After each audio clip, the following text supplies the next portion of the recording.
আসসালামু আলাইকুম। মায়ের দোয়ার বরকত ভূমিকা। প্রিয় ভাই ও বোনেরা, আমাদের জীবনে অনেক বড় বড় সমস্যার মুখোমুখি হতে হয়। রোগ, দুঃখ, বিপদ, অজানা ভয়। কখনো আমরা টাকার জন্য কষ্ট পাই, কখনো চাকরি বা ব্যবসায় ব্যর্থ হই, কখনো দুর্ঘটনার মুখে পড়ি।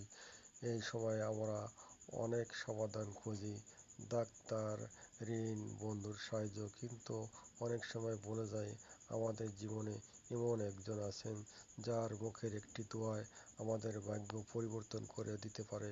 তিনি হলেন আমাদের মা।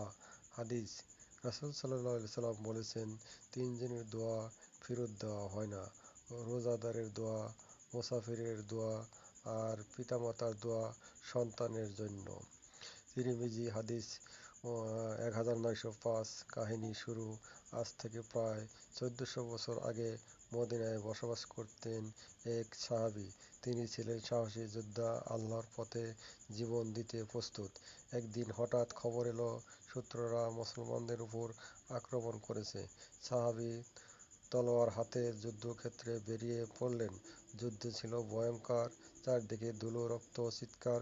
তিনি শত্রুর মাঝখানে ঢুকে পড়লেন। তলোয়ার ঠিক সেই সময় শত্রুর একজন তার দিকে উঁচিয়ে ছুটে আসলো। তলোয়ারটি তার মাথার কাছে পৌঁছে গেছে, কিন্তু হঠাৎ শত্রুর হাত কেঁপে গেল, তলোয়ার মাটিতে পড়ে গেল। পরে জানা গেল, সেই মুহূর্তে অনেক দূরে মদিনায় তার মা সেজদায় বসে আল্লাহর কাছে কাঁদছিলেন, হে আল্লাহ, আমার ছেলেকে নিরাপদে ফিরিয়ে আনো, তার জীবন বাঁচিয়ে দাও। যুদ্ধ শেষে তিনি নিরাপদে ফিরে এলেন।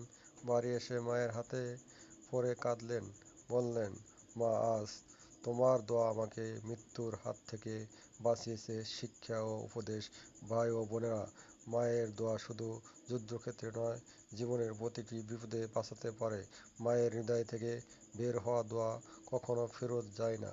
কিন্তু আমরা কতজন আছি যারা মাকে কষ্ট দেই, রাগিয়ে ফেলি, অবহেলা করি?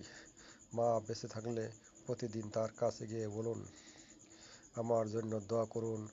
আর মা না থাকলে তার জন্য দোয়া করুন, কবর জিয়ারত করুন, সদকা খেরাত করুন। আজই মাকে ফোন করুন বা তার পাশে বসুন, শুধু বলুন, মা, আমার জন্য দোয়া করো।